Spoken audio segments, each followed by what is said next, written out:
Oliver Garcia is the costume designer of Chevalier. I'm David Buchanan with Gold Derby. Oliver, I wanted to start by asking you, what did you know about Joseph Bologne before you signed on to the project? Because he's kind of a historical figure that's emerging recently in historical record. And what most appealed to you about, tackling this story? When I first heard about the project, I was very intrigued about it because I didn't know anything about this historical figure. I have worked on films that were set in the 18th century, and I like to say that I have a lot of knowledge of period history, but I never heard of these characters. So that was very intriguing and very appealing in order to do the costumes for. It was going to become the first time that these incredibly inspiring character was going to be on a film. So that added to the excitement of becoming the costume designer on the film. I have to say that when I heard about the project, it was in the hands of another costume designer. So I assumed that was it. I was never going to stand a chance to do it. But it was during COVID, I remember. And then there were some schedule changes, and that forced that designer to leave the project without much to show for it. So that was the moment that I had to push and get considered for the job. And I guess I got lucky and I got the job. That's great. And I wanted to ask you too, you mentioned some of your period work in the past, and those films, correct me if I'm wrong, but were not really based on historical figures. They're obviously moments in history, but Yes. some of them are, or most of them have mostly fictional characters in them. So Yes. how does this film differ from, your work on, let's say, Anna Karenina or The Favorite? Because obviously you're depicting, historical figures such as Marie Antoinette, very well known, some lesser known. Mm-hmm. Yeah, so I mean, as you say, these are historical figures that we were trying to do a proper biopic of. The other ones are loosely based on historical facts. I think what we were trying to do with this one was to pay homage to the character and to the period that he lived in, but at the same time, as what my director wanted to achieve, he wanted to have a contemporary appeal so that this character wouldn't feel alienated any longer, because he has been pretty much forgotten about history. So yeah, it was very different. Other thing that made it very different was that all the other films that you mentioned, I was working in the capacity of a costumier or assistant costume designer. So this one has been the first period film that I've done costume design for. So that makes it even a bigger excitement, a bigger achievement for me. Yeah. Absolutely. Speaking of the historical figures, we have from that period, portraits, artistic renderings of what they looked like, maybe some of what they wore. So how do you take that as inspiration and then, as you said, kind of move it into a more contemporary sensibility? How much did you draw on the representations that we have of these characters and try to make them your own? Yeah. Yeah, so we looked at a lot of references, a lot of the existing paintings from these characters. There is no much that exists from them apart from Marie Antoinette.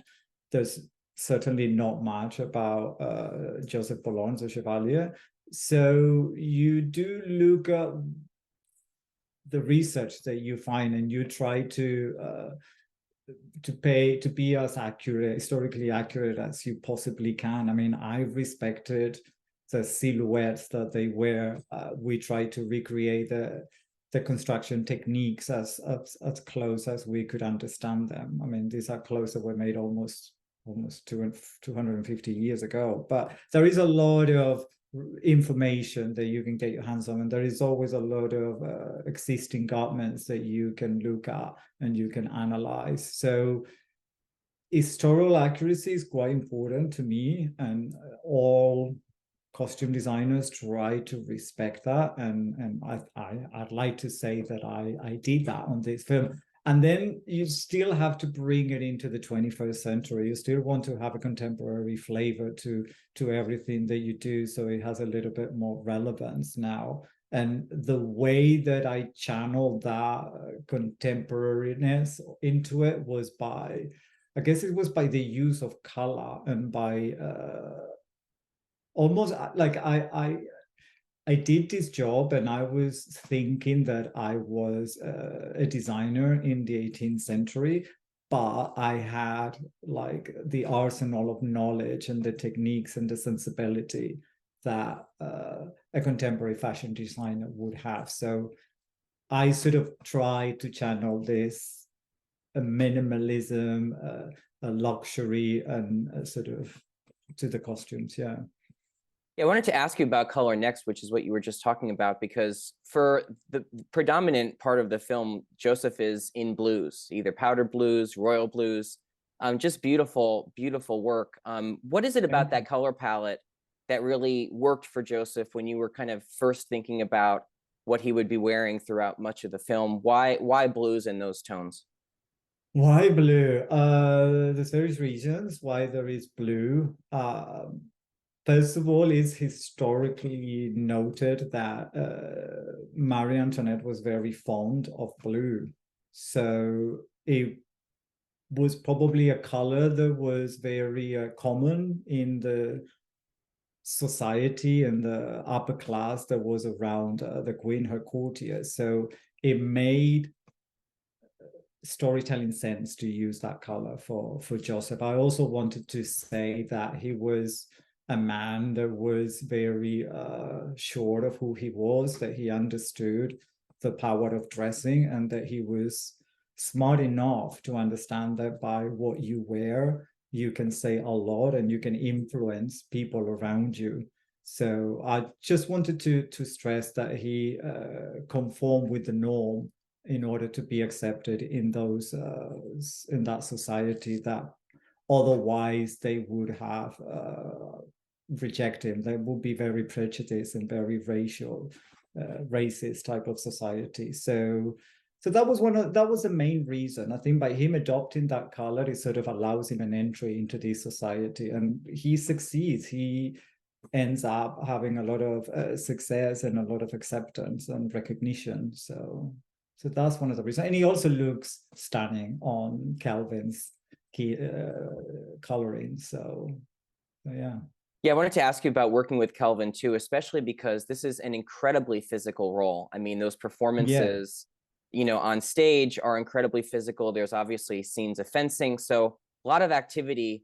How do you make the costumes both, period accurate, as you were saying, really, really paying attention to the accuracy while also making sure that, Kelvin could move and do what he had to do, in the costumes, which, at times could probably be very restrictive? So, I mean, everything that he wears it's tailor-made. So it was just as simple as making clothes with extra centimeters here and there in order for him to allow the movement. And then in certain scenes, the fabrics have a little bit of stretch in them to allow him to do what he had to do, especially on the fencing scene. But yeah, he pretty much did all his stunt. He played, as you probably know, he did all his violin playing, and he did all the fencing as well. So, and even on the fight, there is a fight scene as well, and there was no double or stunt. Like he's a very, very involved actor, and he's also really great to work with. He's very passionate about his craft.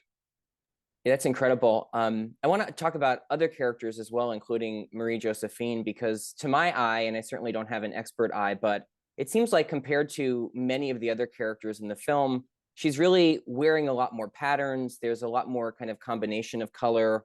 And certainly we'll talk about some of the opera scenes with the floral costumes that you do in the kind of universe of the operas. But what are you saying about her character through how she dresses? So, I mean, she's the most, I would say, the youngest. She was a young, good-looking woman, and probably interpreted her as someone that would be very, very fashionable. She would be wearing the latest fashion. So with her, I just wanted to have her on a single different gown every time that we see her, because she could afford it and she was into it.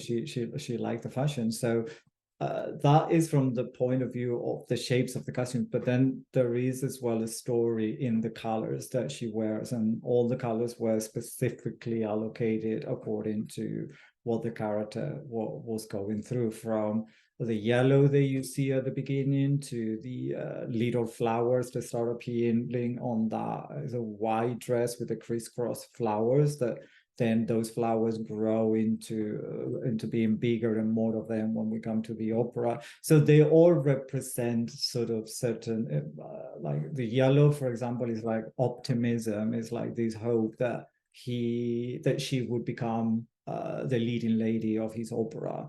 The little flowers on the white one is almost like there is this developing love between Joseph and her, and then the opera costume is like a full-on cascade of flowers, and that is when the love is at their highest. Yeah, so they all were color coded according to emotions and stages. Absolutely. Yeah, let's talk about that opera costume for Ernestine, because it is really a show-stopping, that reveal in the film is really breathtaking. And that kind of pan out to kind of reveal the full dress is just beautiful. So talk about your inspiration for that. We know that it's based on this is a real opera that Joseph wrote. So how much did how much of that exists? Did you have any kind of reference point, or were you able to just run with your kind of your take on it, and what did you draw inspiration from? So the inspiration for that dress came it was a Rococo opera, and there were, on the research that we were looking, we came across Madame de Pompadour. There is this very famous painting of her in which she has a lot of flowers. And also the set designer, Karen Murphy, I already knew that she was putting a lot of flowers to dress the set. So, and at that point is, like I said earlier, it's almost like their love is at their height and they are at their happiest, and they've just achieved this wonderful opera that they are showing for the first time. So it just made sense to get those flowers and just bring them up into the dress, or from the dress to grow down into the stage. So yeah, it took a long time. It took about a week and a half, and a team of about 6 people to get that dress ready, and that was a luxury for the timings that we had in this production. Yeah, it really paid off. As I said, it's one of my favorite moments, and just a really kind of a breathtaking reveal at the end of that beautiful sequence of putting the opera together. Yeah, it's mine too. It's my favorite as well, and it's a shame it doesn't have much on screen time, unfortunately. But it is. I'm happy with the impact that it has. And no question, it really does.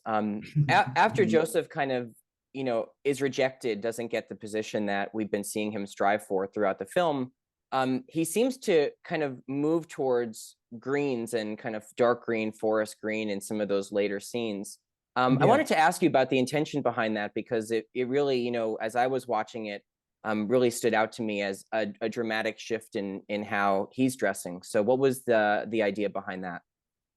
So the idea behind that was to clearly make a distinction from what we've seen before. Before, he's been in with the upper class, he's been by the queen, and from now on he's been rejected. He's an outcast now. So, and he starts to become familiar with the African community that his mother introduces him to. So by changing the clothes during this time, the shape of the clothes didn't really change much, and because this story changed, this time lapse is about I would say a year, 9 months to a year, because she's already had the baby.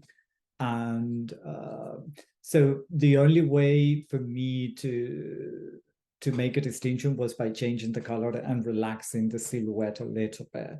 So I started to just use colors that were more associated with the African community that he hangs out. And I've used the green, I've used some mustard, I've used some rust, and then going on to onto the purple. But I don't know if you've noticed the green coat is actually has a hint of blue on the underneath, because there's a blue fabric originally that it was dyed into green. So I still wanted to show leftovers from his past life, but then he uses that green less and less until we close the film with him wearing purple, which connects him with Moser at the very beginning of the film.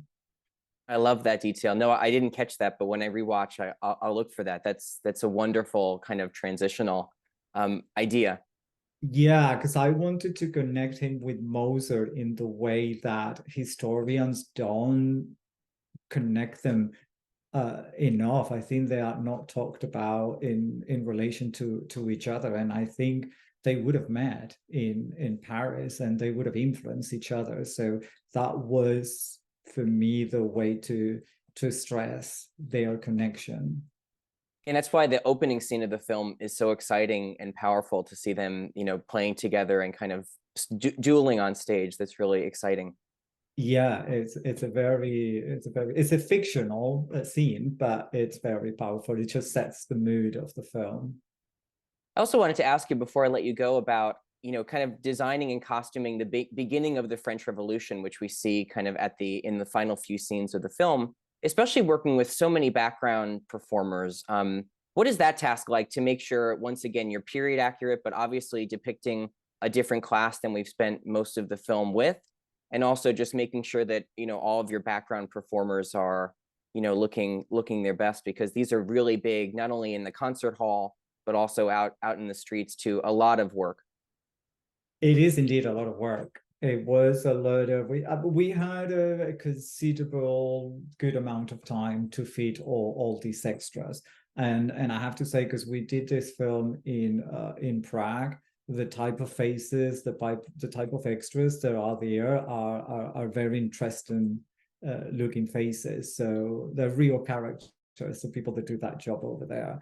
So yeah, like I said, I guess we had a lot of stock. Those costumes that were mostly rented because they were quite broken down, and they were they belong to the lower classes. So yeah, we had time. I think that the way to achieve it in the right way is that we had a lot of time and we had great faces to dress. So that's why it looks authentic.